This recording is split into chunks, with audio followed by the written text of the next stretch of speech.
Hello, guys. I'm Richard, and this is the People's News. How's everybody doing today? I'd like to say, first of all, good morning, good afternoon, and good evening, wherever you are.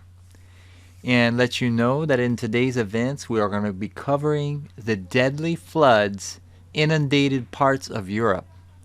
But the Netherlands avoided fatalities, and here's why. As you know, the communities of these different areas in Western Europe, these different parts of Western Europe that had these catastrophic flooding go on, they're starting to pick up pieces now. And of course, they're wondering, well, where did this all go wrong and go wrong so quickly at that? Well, after all, we know that Europe has the world leading warning system that issues regular alerts, and it issues them days before floods. And these floods in particular engulfed the entire villages where these people were. But we know that at least 195 people in these villages still died in Germany and Belgium in floods that came so quickly and forcefully.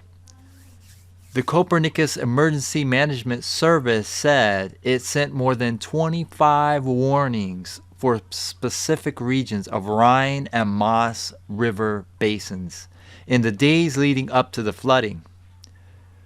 Through its European Flood Awareness System, or EFAS. Well, before heavy rains triggered the flash flooding,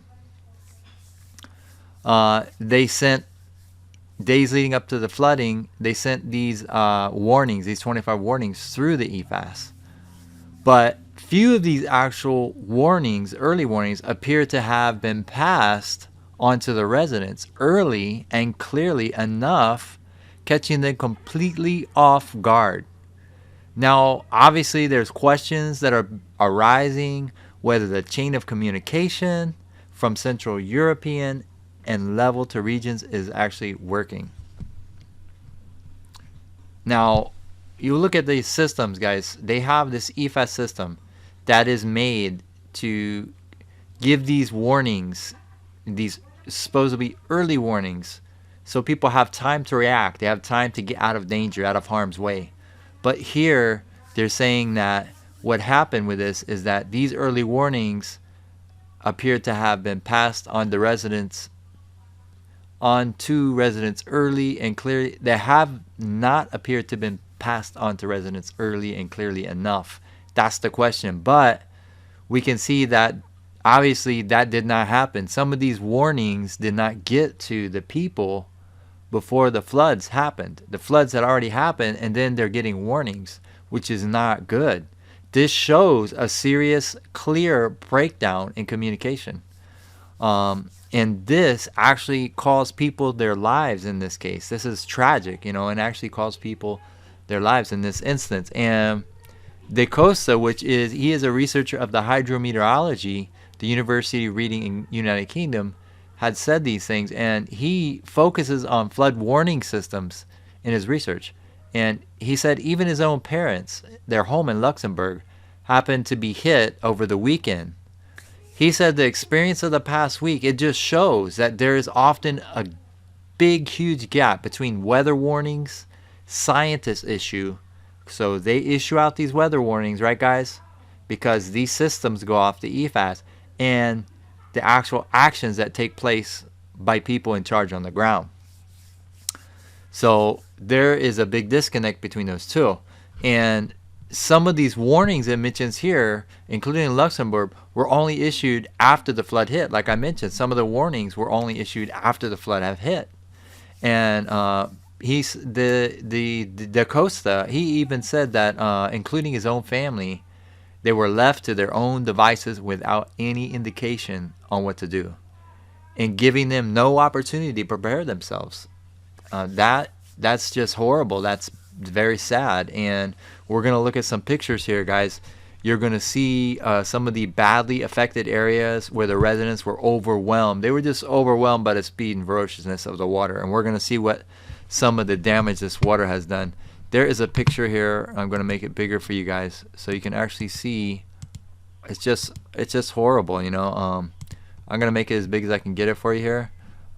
So here we are, and we're looking at this picture here, guys, right here, and you can actually see, you can see the waters here, and you can see how the roads, you see buildings on both sides, the roads are just flooded with these waters, and there's twigs and tree branches and wood everywhere, and that's from this water, just this rushing water just pushing through and moving, you know, objects out of the way and damaging things and breaking things apart. It's just horrible.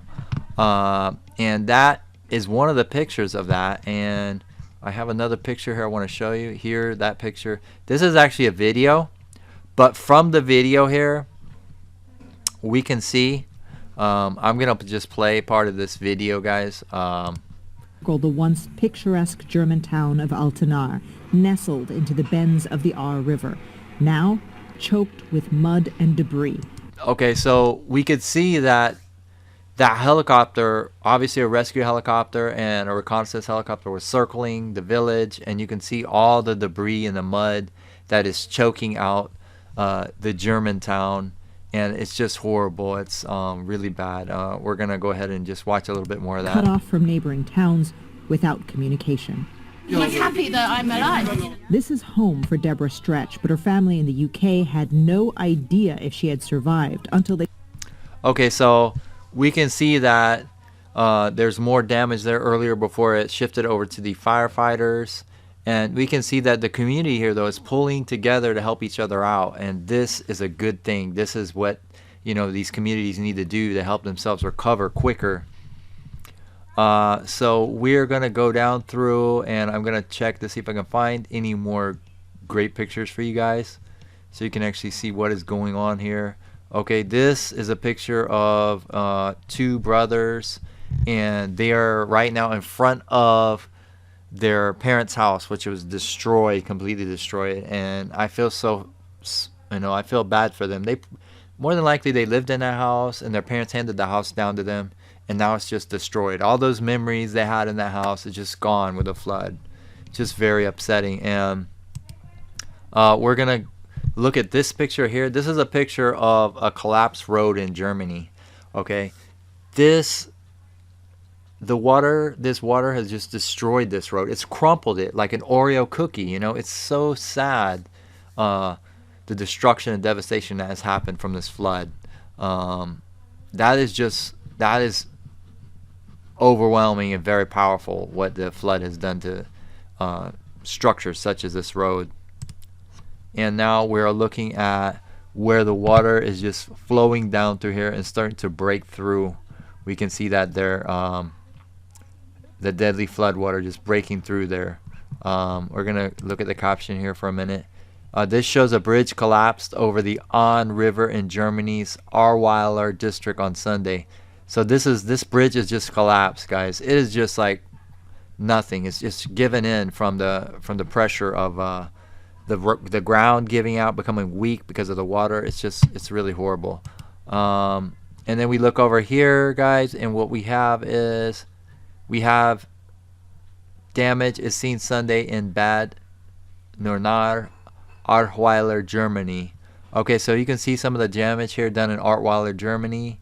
You can see the road here out in front is just flooded. This looks like a wall or some type of sidewalk or road that is just like broken off right there on the side, a huge massive piece. You can see this inside of this building where flood waters have just come in here and just like broke through and just pushed debris and everything all inside, destroyed the windows. It's horrible. And then this is the picture I showed you earlier, and this is actually a good picture of it. I'm apologize for the bad picture, but look at this. You can see all these buildings. The road is just full of water, and I mean, you could, if you tried to walk through there, you probably wouldn't be able to. Who knows how deep that is? That's probably more than waist deep. And look at all the trash is pushed all over the place here, everywhere. There's trash everywhere, and I just feel bad for these guys, for these people there. You know, really bad for them. And we're gonna look at a couple more photos. Here is somebody, they're cleaning up. You can see the trash once again is just pushed through everywhere. God bless this guy's heart. He's doing his best to help out his community and clean things out. Then we have cars turned upside down by this massive flood of water, influx of water. Just horrible, guys, horrible. People trying to go ahead and put sandbags around their house so the water doesn't come into their house. It's just a sad thing to see these type of things. And I had one more picture I wanted to show you guys. Let's see if I can find it for you. It is a devastating picture. Let's see if I can find it here. Okay, I'm just gonna scroll through the picture. I'm not really gonna. Here it is, right here, guys. Look at this. Look at this. This is part of this flood that caught people just completely off guard. Look at this. This was flat. Okay, this was flat. This area was flat, and look at this. The sand just eroded. The ground gave in and crushed, and all the sand just came tumbling down. Look at it. It just came tumbling down. It just gave in and caved in, and who knows what was here. But that is just horrible. It's horrible to see those type of things, guys. It's horrible. And you know, guys, my heart actually goes out to the people of Germany. My heart goes out to them, and you know, it's just a very sad thing to see. And I hope that they recover and the communities help each other out. I know I've seen some articles and read some articles about them helping each other out, and that's great. I hope they continue to do that. And I think also they're getting help from the Air Force there is helping them out. So my heart goes out to them, and you know, bless their hearts. I hope that they get the help they need. And it's just devastating to see things like that, guys. So in the early warning system, guys, what my question to you is that leave in the comments question what you think about the early warning system. Do you think that the early warning system failed itself? It failed. It didn't work properly, or do you think that it worked properly and there was just a breakdown in communication between the people on the ground and the scientists who actually issue the warnings out? Please let me know in the comments section what you think about that. Well, guys, this is the end of my video for today. I'll be putting another video out tomorrow, so please look out for my videos. This is the People's News. We're here for you. I really want to help you guys. I want to find news that benefits you and is interesting to you. So please like and subscribe. Like, share, watch, view, and subscribe. Thank you very much. You guys have a wonderful, wonderful, blessed day. Thank you.